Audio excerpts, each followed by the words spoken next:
की सुगमता के लिए आज देश के अंदर उत्तर प्रदेश 14वें स्थान से उसकी रैंकिंग में सुधार होते हुए आज वो दूसरे नंबर पर आया है। यानी प्रदेश और दुनिया का कोई निवेशक अगर प्रदेश के अंदर निवेश करना चाहता है तो भाइयों बहनों, निवेश के सबसे अच्छे जो देश के अंदर 2 गंतव्य होंगे उनमें उत्तर प्रदेश एक है। यानी किसी भी व्यक्ति को निवेश करना होगा तो उसको उत्तर प्रदेश के अंदर निवेश जरूर वो करेगा। ये निवेश विकास का भी प्रतीक बनता है। ये निवेश रोजगार और नौकरी का भी संभावनाओं को आगे बढ़ाता है। ये निवेश हर एक व्यवसायी को अपने साथ जोड़ करके फिर उस कार्यक्रम को आगे बढ़ाने का कार्य करता है। नौजवानों को नए स्टार्टअप के साथ जोड़ने के लिए भी प्रेरित करता है। और यह कार्य लगातार प्रदेश के अंदर पिछले 4.5 वर्ष के अंदर आपने बदलते हुए देखा है। इससे पहले सुरक्षा का कितना गंभीर संकट था। क्या इस सुरक्षा का वातावरण समाजवादी पार्टी दे पाएगी? क्या कांग्रेस दे पाएगी? क्या बहुजन समाजवादी पार्टी दे पाएगी? क्या सुरक्षा का ये वातावरण ओवैसी दे पाएगा? भाइयों बहनों, इस सुरक्षा के लिए स्वयं खतरे हैं। कैसे आप उम्मीद करते हैं इनसे? कैसे उम्मीद कर सकते हैं ये लोग सुरक्षा का वातावरण देंगे? जिनके कालखंड में उत्तर प्रदेश बदनाम हुआ था, उत्तर प्रदेश की एक बदरंग तस्वीर दुनिया के सामने जाती थी। हर तीसरे चौथे दिन जिनके कालखंड में एक दंगा होता था, वे लोग सुरक्षा का वातावरण कैसे दे पाएंगे? कैसे उनसे उम्मीद की जा सकती? लेकिन प्रदेश सरकार ने आज न केवल अपनी प्रदेश के बारे में जनता की और देश और दुनिया की धारणा को बदला है। ईज ऑफ डूइंग बिजनेस में नंबर 2 पर उत्तर प्रदेश। और यही नहीं, जीवन की सुगमता यानी ईज ऑफ लिविंग की बात जब कहते हैं, एक गरीब को मकान चाहिए, एक गरीब को विद्युत का कनेक्शन चाहिए, एक गरीब को बिजली का कनेक्शन चाहिए, एक गरीब को रसोई गैस का कनेक्शन चाहिए, एक गरीब को शुद्ध पेयजल चाहिए, एक गरीब को राशन की सुविधा चाहिए, एक गरीब को स्वास्थ्य की सुविधा चाहिए। ये कौन दे रहा है? ये 2014 के पहले भी दिया जा सकता था, लेकिन 2014 से लेकर 2014 के बाद घोषित हुई समाजवादी पार्टी की सरकार ने उसको भी लागू नहीं होने दिया। 2017 के बाद किस तेजी के साथ हर घर में शौचालय बनाने के कार्यक्रम हुए हैं, किस तेजी के साथ अब तक 4.5 वर्ष में 43 लाख से अधिक लोगों के एक आवास बनाए जा चुके हैं, किस तेजी के साथ 1,38,00,000 से अधिक गरीबों को विद्युत के निःशुल्क कनेक्शन दिए जा चुके हैं, और किस तेजी के साथ 1,56,00,000 परिवारों को निःशुल्क रसोई गैस के कनेक्शन भी बांटे जा चुके हैं। 6 करोड़ से अधिक लोगों को कैसे प्रदेश के अंदर आयुष्मान भारत का 5 लाख रुपए का स्वास्थ्य बीमा का कवर उपलब्ध कराया गया है। ये कार्य पहले भी हो सकता था, लेकिन पहले सरकारें संवेदनशील नहीं थी। आज प्रदेश के अंदर इंफ्रास्ट्रक्चर के डेवलपमेंट का जो कार्य हो रहा है, ये इंफ्रास्ट्रक्चर एक्सप्रेसवे के रूप में, मेट्रो के रूप में, इंटर स्टेट कनेक्टिविटी के रूप में, यह आवश्यक नहीं कि गोरखपुर का जो व्यापारी है केवल गोरखपुर तक सीमित है। गोरखपुर के व्यापारी का मतलब पूर्वी उत्तर प्रदेश और नॉर्थ वेस्ट बिहार के एक प्रमुख व्यापारी केंद्र के रूप में उभरना, नेपाल की तराई के एक बड़े भूभाग को इस सुविधा से आच्छादित करना। लखनऊ का मतलब केवल लखनऊ नहीं होता है, लखनऊ का मतलब उत्तर प्रदेश के 25 करोड़ जनता की सुविधा का एक महत्वपूर्ण व्यापारिक का एक महत्वपूर्ण केंद्र, और उस रूप में प्रदेश सरकार आज इस कार्यक्रम को लेकर के चल रही है। उन कार्यक्रमों को एक बेहतर वातावरण देने का प्रयास कर रही है। अव्यवस्था और अराजकता कहीं न फैलने का इस पर ध्यान दे रही है। पर्व और त्योहार शांतिपूर्ण तरीके से मनाए जा रहे हैं, इस पर ध्यान दे रही है। और मैं तो आपसे पूछना चाहता हूं, अयोध्या में श्री राम जन्मभूमि पर भगवान राम की भव्य मंदिर के निर्माण कार्य प्रारंभ हुआ है। क्या ये कार्य कांग्रेस कर पाती? क्या ये कार्य समाजवादी पार्टी, क्या ये कार्य बहुजन समाजवादी पार्टी कर पाती? यानी आप देख सकते हैं, आपकी आस्था को सम्मान देने का कार्य अगर किसी ने किया है तो भारतीय जनता पार्टी ने किया है। और भारतीय जनता पार्टी ने जो कहा था सो करके दिखाया। मध्य यूपी और पूर्वी उत्तर प्रदेश में तो भी गनीमत थी, पश्चिमी उत्तर प्रदेश में तो 2017 के पहले इस प्रकार की स्थितियां थी कि बेटियां और बहनें स्कूल नहीं जा पाती थी, क्योंकि वहां पर पेशेवर गुंडे सत्ता के संरक्षण में जिस अराजकता का तांडव करती थी, उनके सामने सुरक्षा का गंभीर संकट खड़ा हुआ था और बेटियां स्कूल नहीं जा पाती थी। आज आप देख रहे होंगे पूरे प्रदेश के अंदर कोई बहन और बेटियों के सामने संकट खड़ा करेगा तो स्वयं उसके लिए संकट खड़ा हो जाएगा। एक बेहतर वातावरण देने का प्रयास हुआ है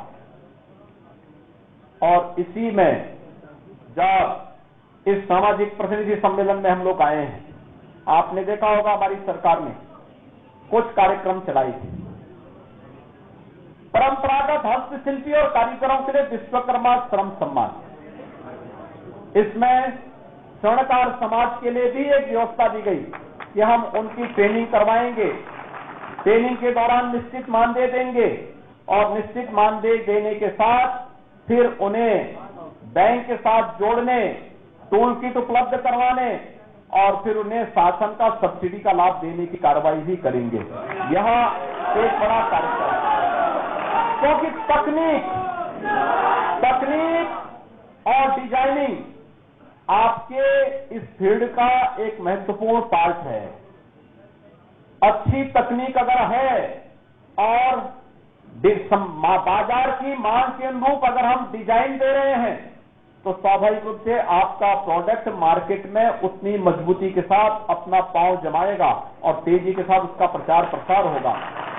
यह मार्केट का नियम है और बाजार के उन नियमों का देखते हुए सरकार ने इस प्रकार की डिजाइनिंग के साथ, इस प्रकार की तकनीक के साथ माटी कला बोर्ड हो या फिर प्रदेश के अंदर अलग अलग उन 17-18 परंपरागत हस्तशिल्पी और कारीगरों को जोड़ने की कार्रवाई हो, इन सबको व्यवस्था के साथ जोड़ने का कार्य किया गया और आज उसका परिणाम है कि हम लोगों ने लाखों ऐसे उद्यमियों को, व्यापारियों को, नौजवानों को इस ट्रेनिंग का हिस्सा बनाकर उन्हें टूल किट उपलब्ध करवाया है।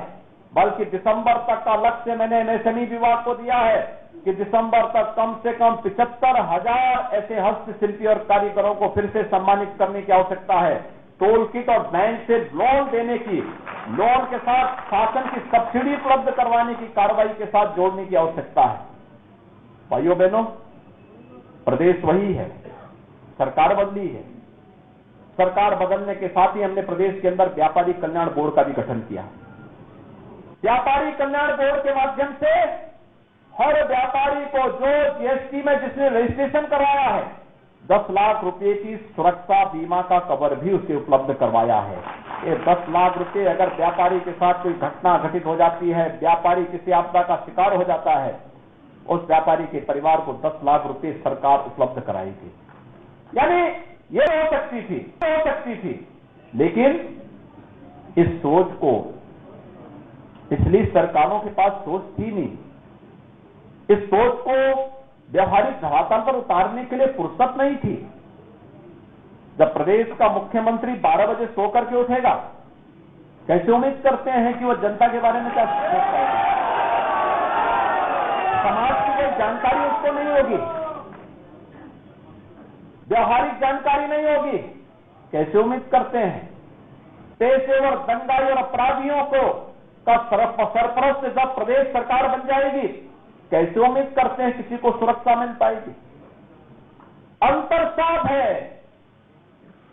पहले 2017 के पहले जो सरकारें थी, कांग्रेस रही हो, सपा या बसपा, इनके लिए अपना परिवार ही प्रदेश था, सोच उससे बाहर थी ही नहीं।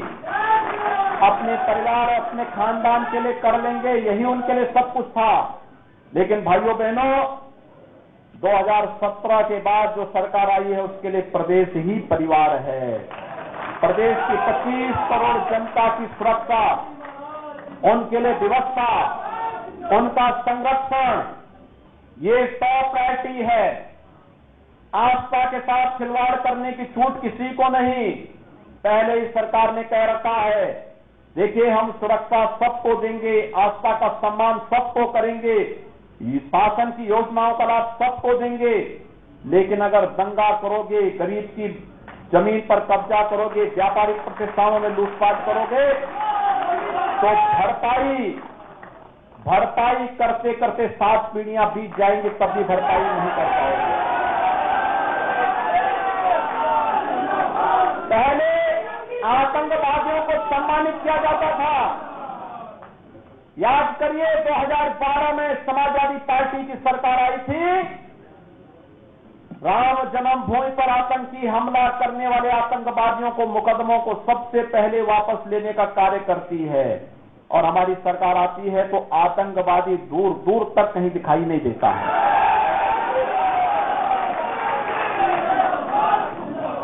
पहले दंगे होते थे, हर तीसरे चौथे दिन एक बड़ा दंगा होता था। आज भाइयों बहनों 4.5 वर्ष में कोई दंगा नहीं हुआ। ये अंतर साफ है और इसीलिए हम लोग आए हैं।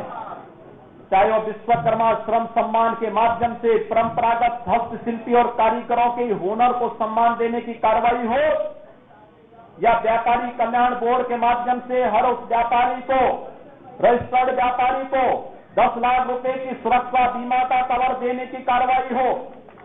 एमएसएमई सेक्टर के लिए अगर किसी व्यापारी को अपना कोई उद्योग लगाना है तो उसको एनओसी 3 वर्ष तक वह उद्योग लगा ले, अपना काम चालू कर ले, 3 वर्ष के अंदर लेता रहेगा। ये सुविधा भी हमने उपलब्ध कराई है। और यही नहीं, समाज के हर तबके को भी हम लोग अब प्रतिनिधित्व देने की बात भी कर रहे हैं। हम मानते हैं बहुत सारा समाज ऐसा है जिस समाज की उपस्थिति व्यापक रूप से बहुत बड़े पैमाने पर एक जगह पे नहीं होती, फैला हुआ है, प्रदेश के अंदर फैला हुआ है, अलग अलग स्थानों पर फैला हुआ है, लेकिन किसी विधानसभा क्षेत्र या किसी लोकसभा क्षेत्र विशेष में ये समस्या होती है कि समाज सब कुछ होने के बावजूद भी उचित प्रतिनिधित्व की मांग करता है। हम लोगों ने तय किया उस समाज को भी प्रतिनिधित्व दिया जाना चाहिए। तो ठीक है, विधानसभा और लोकसभा में नहीं हो पाता है तो हम विधान परिषद में, राज्यसभा में, बोर्ड और निगमों के माध्यम से उन्हें आगे बढ़ाने का कार्य करें, क्योंकि ये महत्वपूर्ण है जिससे वे लोग उस मंच पर जाकर के अपनी बात को शासन प्रशासन तक रख सकें। और भाइयों बहनों, इसी दृष्टि से आज मैं आपके पास आया हूं आपसे कहने के लिए, आप अपने अपने समाज के जागरूक प्रहरी हैं, प्रबुद्ध हैं, प्रखर हैं। आपकी जिम्मेदारी बनती है अपने समाज को अवगत कराएं। ये जातीय ठेकेदार अब जाकर के समाज के सामाजिक ताने बाने को तोड़ने के लिए फिर से निकलेंगे। इनका चेहरा सामने होगा, लेकिन पीछे की इनकी बर्बरता भी आपके सामने होगी। जब ये लोग दंगाइयों को प्रश्रय देते थे, पेशेवर अपराधियों को कई सरपरस्त बनते थे, व्यापारियों के प्रतिष्ठानों पर कब्जा करवाते थे, लूटपाट करवाते थे, वह दृश्य कभी भूलिएगा मत। और यह बताने की आवश्यकता है, आज भारतीय जनता पार्टी प्रदेश की आवश्यकता है, देश की आवश्यकता है। और उस दृष्टि से 2022 के लिए गांव-गांव, नगर-नगर, घर-घर जाकर के इस पूरी व्यवस्था के साथ आप जुड़ने का कार्य करेंगे। इस विश्वास के साथ आप सबको मैं दीपावली के पहले आप आए हैं, दीपावली की मंगलमय शुभकामनाएं आप सबके प्रति व्यक्त करता हूं, आपको बधाई देता हूं, शुभकामनाएं देता हूं। धन्यवाद। जय हिंद।